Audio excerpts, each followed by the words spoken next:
right, welcome to Sport Talk on Enterprise TV, where we give you all the latest from what is happening in the world of sports. If you are joining us for the first time, please do well to follow us across all our social media platforms at Enterprise TV 7. My name is John Olasukami, and of course, join me and let's ride together. Joining me today is Bumi Nathan, Iron Man, making a return back on Sport Talk. It's always wonderful to join you on Sport Talk on Enterprise TV. I don't know why you're happy, maybe because Arsenal wins trophyless, but it's all good. One-time Arsenal fan, but of course, he said he no longer support any team. Retired. He is a football lover. All right, but you know how we do it. Charity always begin at home. We always start with the local footballer. Starting with MPFL, Atland FC have been relegated to the lower division of Nigerian football country despite beating Akwa United in their final league game of the season. Of course, we discussed this on Friday when we talk about the final day in the MPFL, and I said something about MPFL. All the teams that were, fighting for relegation were playing at home. And I said, when you are playing at home in the MPFL, you always have this advantage of winning at home on paper. And of course, I predicted it came to pass. Atland defeated Aqua, yet they will play in the NNN next season. And do you know the most surprising thing? Yeah. In every other centers, like 9 centers, they've ended their game until Ekanemi got their goal. Come on, I was like, and you know our league is not always on TV. So up till now, I didn't know what happened because they spent like over 15 minutes. Wow. 15 minutes of added time. Come on, what's going on? Until they got that goal and now they escape relegation. Maybe so they were checking VAR probably at that time. VAR in the MPFL? That's crazy. Come on. I've always emphasized this on every single platform that we've always had conversations about MPFL? Nigerian football. Nigerian Premier League. We need people to be much more accountable, and the way those things can happen is if we have people who have football knowledge to bring those standards. The best example I can use as of today is every single football club that you can think about. They always try to bring back some of their legends back into the administrative side. Because they want some of their knowledge, their skills. Of course, Kanu Wankwo is now with Enyimba Football Club. Well, that's not George is the head coach of Rivers. That's not enough. Modana Mokashi is with another club. Yes, and those are our ex-players. Brown Ede is with Enyimba. Ahmed Musa is with Kano Pillars. Those are on the secondary level. I'm talking on the very basic level. You're talking about the NFF? Yes, the people calling the shots, the people in the boardrooms, those people who are making those decisions. You know, things like this of having 15 minutes extra time. We know this happens in world football generally, but for us to be able to say, okay, this is exactly what happened behind the scenes, to be able to make those decisions and say, okay, we understand where they're coming from. Yes, even though we don't agree with it, when we don't have anything, there's no basis, nothing. So if we don't start thinking about, or the people who have the footballing knowledge, especially those who have played abroad or those who have played at different levels, it will not be easy. But we also have to find a way to support them to be able to get into those positions. Because the people who are at those positions, they don't have the knowledge to be able to say, oh, this is what is going to go. They just feel they are making decisions based on business. Well, I think maybe this is the main reason why we fail woefully when it comes to CAF Champions League and CAF Competition Cup. Because if you can't go away and win a game away. Yes. Of course, this just concluded a season. We saw a lot of teams that won away from Italy, Remo Stars and Co Niger to those. But when they go on the continent, they fail. Again, it comes down to the standards that have been created. If we don't create those standards that have, as you can see, before every season, football pitches are going to checked by the bodies. Those who are being registered, they are tested. Do you understand? Like, there are systems in place before all these things start in a season. If some of these things are not put in place, those who are supposed to enforce the rules are not enforcing the rules, then you don't expect the standards to be high. Anyways, congratulations to Remo Stars once again for clinching their maiden MPFL title 2024-2025 season. And of course, to Emmanuel Amunike, Atland, Aqua United. I feel so sorry for all Aqua United fans. Now they have the best pitch I mean, the best stadium when it comes to MPFL. Yeah. And of course, it's so pity that they'll be using that, that pitch for NLL next season. It's crazy. No. And of course, let's take a look at all the results. Shooting Stars 5, Rangers International 1, Bayelsa United 3, Remo Stars 0. Kanemi Warriors 1, Sunshine Stars 0. Atlant 2, Aqua United 1, Rivers United 2, Nassau United 1. Ikorodu City 3, Abia Warriors 2, Eyimba 0, Plateau United 1, Katsina 1, Kwara United 0, Niger Tornadoes 3, Kano Pillars 2, Lobby Stars 2, Bendel Insurance 2, and of course Remo Stars and Rivers United will be representing us in the CAF Champions League, while Abia Warriors will be representing this great nation in the CAF Confederation Cup. So we wait for, Abakaliki and of course Kwara United to win their President Federation Cup so that they can be 4. And of course they will also represent this great nation in the CAF Confederation Cup. Away from the MPFL, let's move straight to the camp of the Super Eagles. The Super Eagles have already jet out to London for the Unity Cup tournament. They departed from the Murtala Mohammed International Airport in Lagos on Sunday, May 25th. And are set to face Ghana in their first match at the G-Tech Community Stadium in Brentford on Wednesday, May 28th. All right, we talked about this last week, and of course, it is no longer in news that the likes of Ademola Lookman, Victor James Osimhen will not be part of this team. I remember in 2003, this particular tournament brought out, that was when Obafemi Martins made his first, made his debut for the Super Eagles of Nigeria. He scored a fantastic goal against Ireland. I can never forget that goal tomorrow. Yeah. And of course, we all thought, that is our own Ronaldo until the whole thing went like that. And of course, Ahmed Musa, part of the home base players, he will definitely be the skipper. Ifeanyi Onyebuchi, Papa Daniel, Unduka Jr., Sodiq Ismaila, Waliu, Ojetoye, Collins, Ugweze, Xavier Isaac, Abubakar, Adamu, Sikiru, and of course the new invitee, Chris Santos, that a lot of us have been clamoring for. Before now, Chris Santos, which is playing his trade in Spain for Getafe, Felix Agu in Germany for Werder Bremen. And of course, do you know my challenge with this? This particular squad that will be playing this Unity Cup is different from the one that will be playing in Russia. Yes. But the most interesting thing is Chris Santos will be part of the boat. So I'm happy. Yes. I just want to see this young man. I want him to bring what he's got, to showcase his own talent. He has been fantastic for Getafe. Yes. In the in the Spanish, in La Liga. All right, talking about this home-based player, I said this last week. The highest goal scorer in the MPFL didn't make this cut. Talking about Anas Yusuf, who scored 15 goals. He didn't make this cut. And we have the likes of Sikiru Alimi that didn't even score 10 goals. So what are your thoughts on this? Don't you think it's somehow? I feel like some of these selections, they are very questionable.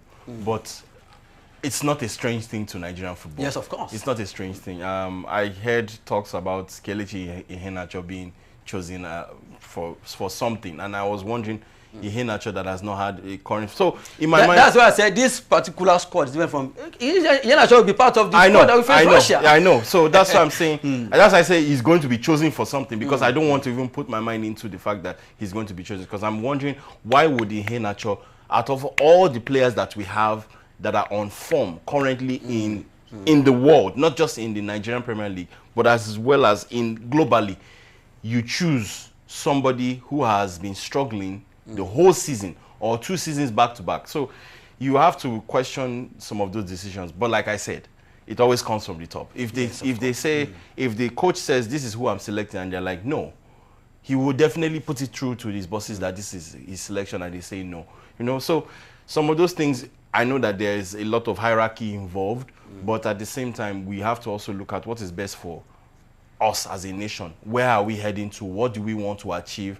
And I see a good light at the end of the tunnel with the first selection, but the one against Russia, I don't know what to question. Don't talk about. Inviting 10 players from the MPFL is not a bad thing for me. At least maybe give 3 or 4 players a chance in your main list that can play any team in the world. Maybe qualifier, World Cup qualifiers, AFCON qualifier, AFCON tournament. But I also want to know, did they send invites to Ademola Lookman and for the game against Russia. Against Russia. Okay, so if the thing is, I understand where these players are coming from as well.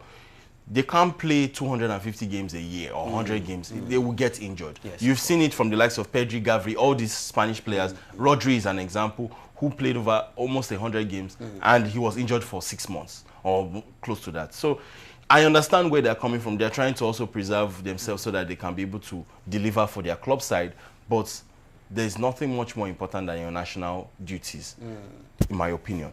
Ronaldo has shown that. He has shown it several times. Sometimes he could be nursing an injury and then he will come to his national side. Yes, and these are players that are playing at a very, very top level. So my question now lies between what is the decision being made between the NFF administrative team and the coach. Is it something that something is not being communicated to us as a country, or is that a personal decision from the coach? So that's where I stand. All right, let's see how it goes. I just feel inviting, and as you see, we encourage him more to do more in the MPFL. But this kind of a thing, he'll be looking at himself. I was even expecting the camp of Niger Tornadoes to write to NFF, and of course, even the coach, that we have this high goal scorer in the league. Because the numbers are there, the stats are there. Yes, yes. For me, he's the best player in the league. Yes. If you can do 15 goals in the league, in the MPFL, come on, man, it's crazy. No, I agree with you, but again, we don't know what has been said between the administrative side. Maybe Niger Tornadoes have already complained. We don't know. Okay. Until we get those briefings and we see some of those informations being passed across to us, then we can now say, okay, you know, this is what happened. Just like the way Arsenal would fight, or any of those club sides will always fight the national team and say, please, make sure our player is safeguarded. While, you know, if there's any slight knock, they ask for their player back. Yes, of course. So, but those are the things we hear because the media, those media teams release those informations to us. So that's where I stand on that. All right, away from local football, let's move straight to foreign football. Starting with Premier League, Chelsea booked their place in the Champions League as Levi Kovic sealed a 1-0 win that shattered the Nottingham Forest bid for a top 5 finish on Sunday. All right, and before the game, you know, a lot of Nigerian fans on X, you know, they were just clamoring for Nottingham Forest just because of, you know, Taiwo Awoniyi. But we are so happy the big man himself is back, and of course, the fans, everybody in the stadium on Sunday really showed love to Taiwo Awoniyi. Yes. And but it's crazy. They won't be playing the Champions League. But Chelsea, you can't write away. You can't write off Chelsea any day, anytime. At least they are not there yet, but they know how to get results. Just 1-0, 3 points, and of course they're in the Champions. They've been a team that have learned how to be sustainable for such a long time. That tradition of making sure that they get over the line is embedded in their blood. No matter how bad their season goes, they always want to play European football. If they don't play Champions League, they're going to play Europa. If they don't play Europa, they're going to play Conference. It is naturally ingrained in their blood now for the last decade. So kudos to them. A very, very huge round of applause to Nottingham Forest. They had a fantastic season. A good reward for them would be European football, but you know, some of those things are just not easy to come by. Yes, you know, they put together a good show for a good season, and you never know. You know, this might be a season of wonders, just like last season was. They may come out and win 2 cups. You don't know. Come on, don't talk about. You don't know in the English division. And of course, I don't know the agenda that Ruben Amorim has, for Aston Villa, because they're not playing for anything. But it's all good. It's all right. They just scattered. You know, Aston Villa. Are you saying they should have made an arrangement? I don't know. With Aston Villa? The same Manchester United that have been woeful all season. They were fantastic against. They were fantastic against Aston Villa. They just denied Aston Villa from playing Champions League next season. But it's all good. It's all thanks to Eriksen and of course what is his name, Amad Diallo. Let's take a look at all the results. Manchester United 2, Aston Villa 0, Liverpool 1, Crystal Palace 1. Talking about Liverpool, Mo Salah, the high goal scorer in the league, player of the season, highest assist. Everything. Does this put Mo Salah in line for Ballon d'Or 2025? I think he does. I think he's getting to the standard that everybody is seeing that this guy has quality. He has been underlooked for such a long time. I hope he's put into that conversation this year. He's delivered a fantastic season, both in Champions League, in the Premier League. Although I would have loved it to end on a higher note. Goals-wise, he's in the European conversation, he's maybe top 10, but still, I would have loved it. You can imagine doing double figures, double figure assist in a season. Come on, that's crazy. You have to give him kudos for it. Is he part of that conversation of Ballon d'Or? I totally agree. He should be. So definitely, the likes of Lautaro Martinez are in trouble. Lautaro Martinez has not had as much as a fantastic season numbers. But he's doing well in Champions League. Of course, he got talking about numbers. Rodri. Yes. Didn't score as much as Vinicius Junior did. But he made an impact. He didn't win Champions League. Vinicius Junior won Champions League and the league. So should we say Vinicius Junior was wrong? We know we've yes, he was. Well, to answer your question directly, yes, he was. But you know, these conversations are very, very interesting. Me and you have talked about it behind the cameras, and we've said that FIFA needs to be clear about what the measure is. It's difficult to create a complete standard, but the criteria of that year, let's know what you are trying to use to measure for that year, because football keeps changing, right? This year, it was the year of the strikers. Tomorrow, next year, it could be the year of the midfielders. We don't know how football works. The strikers may be scoring a lot of goals, but you could see the flair, the impact that the midfielders are making, right? So, would somebody like Mo Salah be in that conversation? He should be.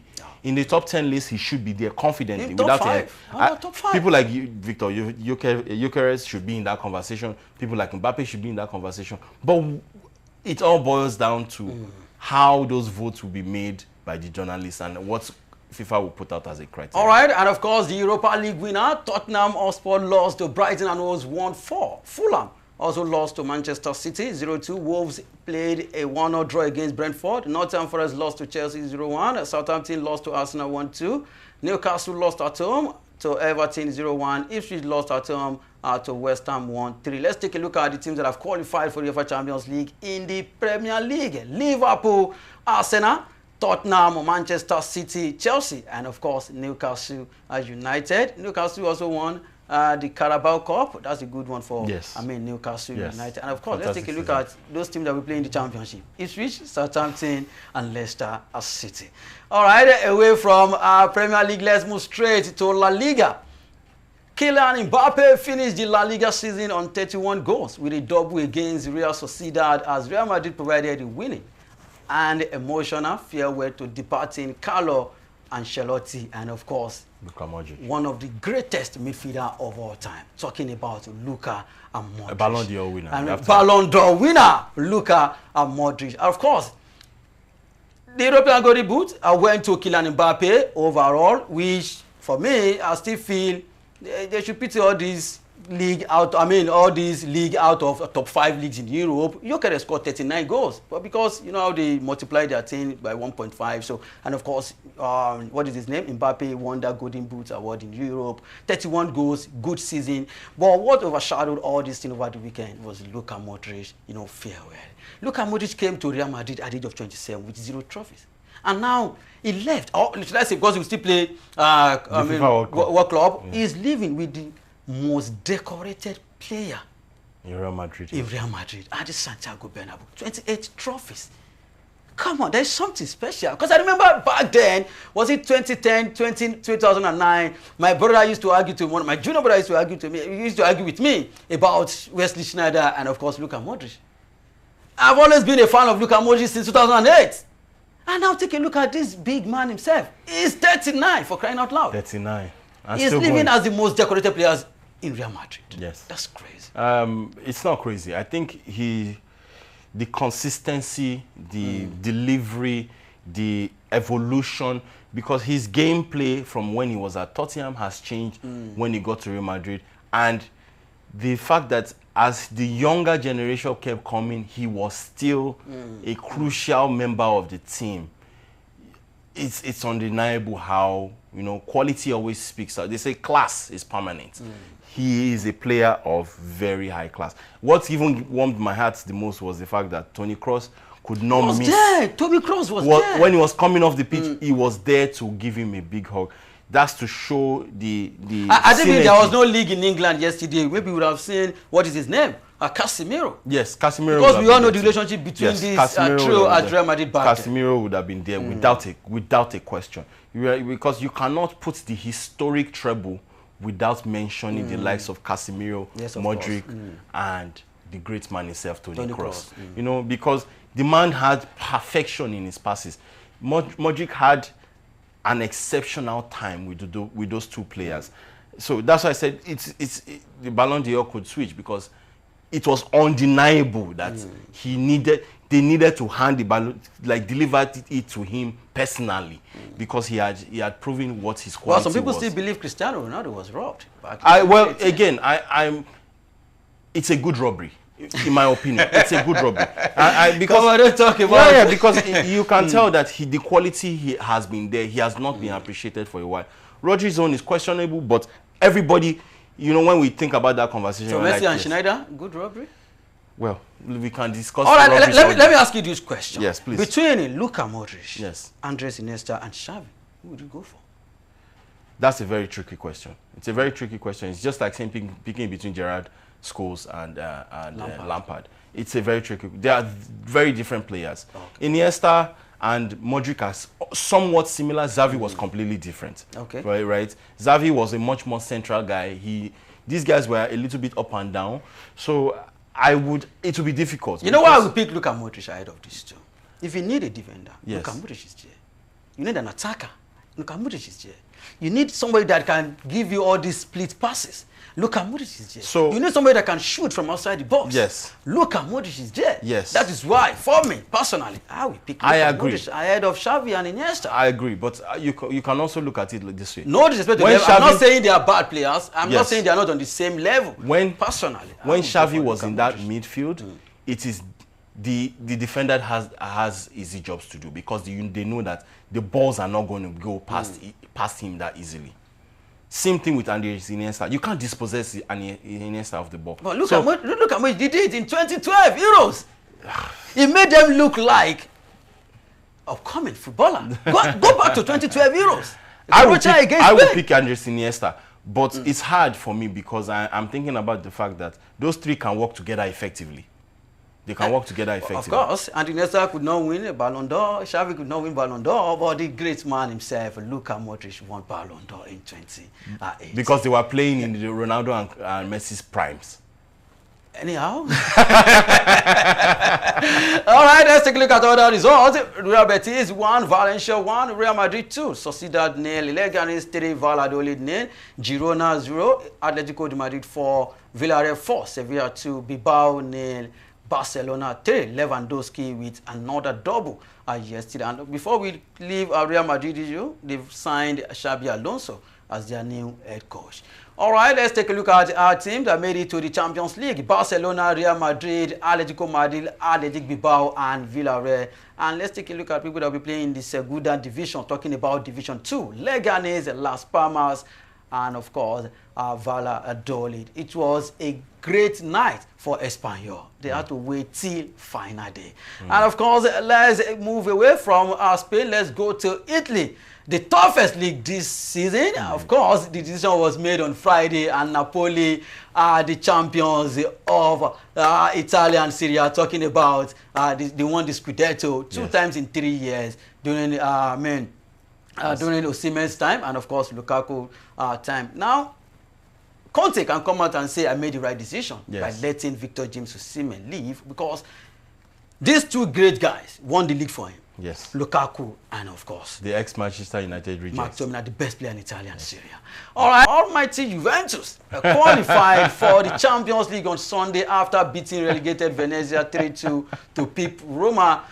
2-0 winners at Torino to Serie A's final spot by a single point. Yesterday, my heart was just, up and down. When they scored that equalizing goal against Juventus, I was like, come on, what's going on? Are we not going to play the Champions League next season? But all thanks to Locatelli's 73rd minute penalty. It ended 3-2 in favor of Juventus. But for me, I still feel Juventus are not ready for Champions League. They still need some time to be able to have synergy in their team. They have the quality, right? They don't, for me. They don't. Of course, people, the likes of Fabio Conceição, who is going back to Porto, and some other. He should just go. But he was a good player for you this season, right? At the same time, I know that you need more quality in those positions. But again, you can't fight a team that is having a transition. You know, sometimes it works out, sometimes it doesn't, right? So it's not every club that gets a new manager that things begin to just kick off like the way Napoli had in their season. It seemed like Juventus, a well-known team in Italy, shouldn't be struggling. I know AC Milan too are struggling, but Juventus dominated Serie A for almost a decade, winning the league back to back. Same did Barcelona, but here we are. The times and seasons changes. So right now, I'm glad that Juventus has not gone into a landslide like the way Manchester United has. So you should be grateful. At least you are talking about Champions League football. Where's Manchester United? We don't know where they are. But my point is... They will play in the league next season. They'll be fighting for all the cups that England will have to offer. So, you give or take, Juventus has had a good season, especially with the fact that they've transitioned from a coach.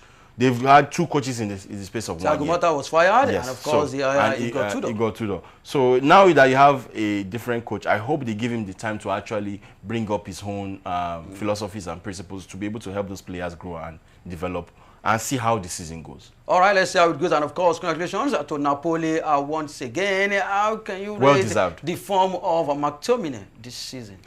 He's been an undeniable player from Manchester United. Mourinho speaks very highly of him. Yes, of course.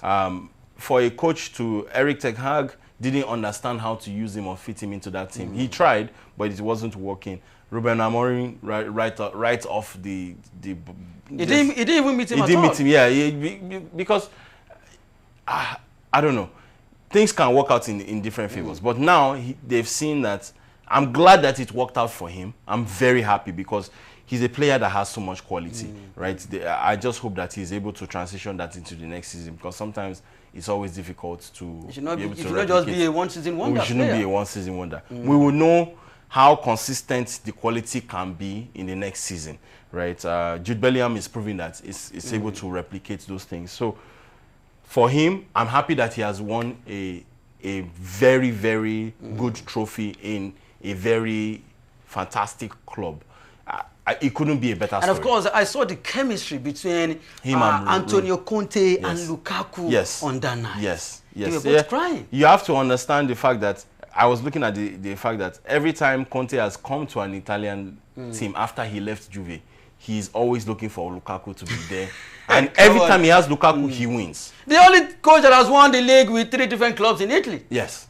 With Juventus, Inter Milan, and now Napoli. And Napoli now. So, and in those 2 of those cases, he had Lukaku on both of those teams. So you have to give kudos to the fact that he has understood a player that he has a player that understands him and he understands him, right? There's synergy between those 2 gentlemen.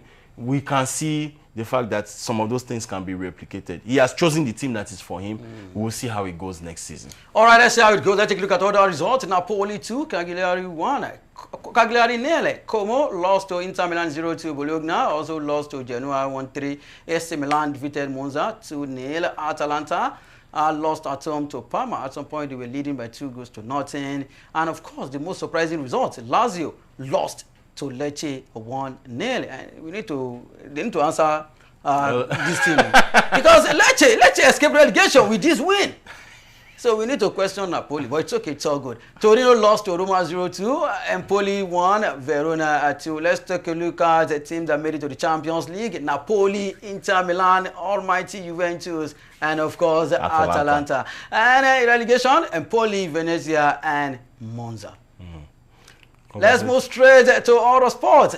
Talking about the National Sports Festival, beg your pardon. Team Delta has taken the lead on the medals table at the ongoing 22nd National Sports Festival NSF tagged Gateway Games 2024, taking place in Abeokuta, Ogun State. I mean, we discussed about this last week. Yeah. This is a kind of, a tournament that should be on TV. Yes. Because I saw most of these things online because I've not been in the stadium. Yeah. And of course, I've seen a lot of talent. Yeah. Then, if you take a look at the swimming parts, you see, I'm telling you the fact. Some athletes from Delta are very, very good, are very, very fantastic. Yes. So this should be on TV. Let people see this in labs. Yes. Let them see what they can do. Yes. So I don't know why we struggle to do things in Nigeria. I mean, I just go to Singapore, this thing will be on TV, they will televise it. Go to India, they will tell you, come on, what is wrong? Yes, I think it's like you said, it's an organizational issue. If we can decide that we're a great people with an amazing mindset, we know we have the capacity to do it. It's showing in the games that we do have the quality within us.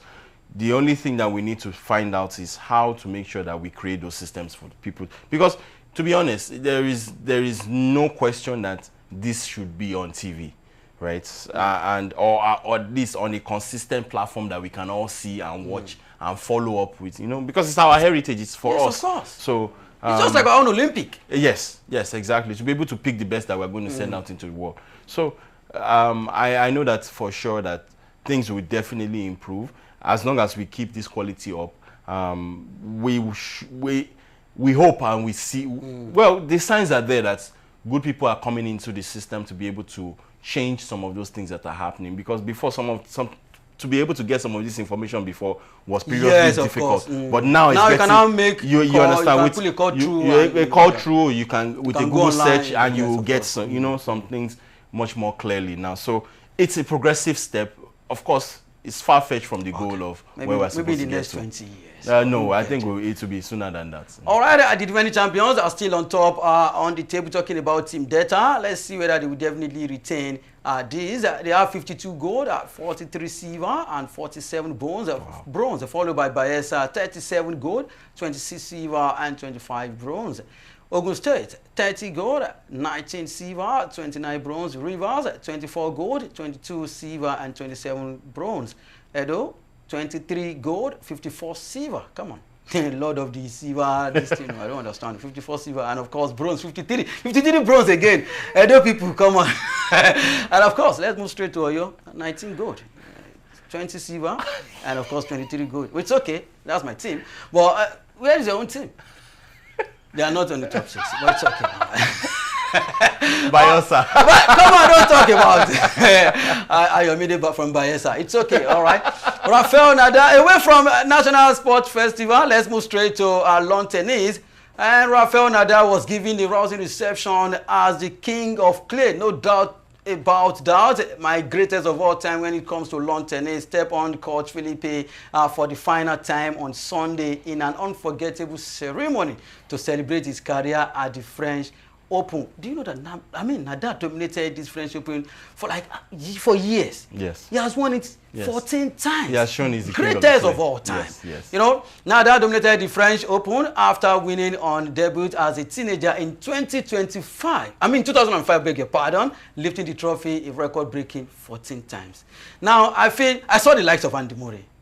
Andy Murray was present, Novak Djokovic was there, Roger Federer was there. They all came out to celebrate the big man himself, Rafael Nadal, arguably the greatest of all time. I know a lot of people love Roger Federer. Yes. But for me, it's still my greatest of all time. On clay, yes.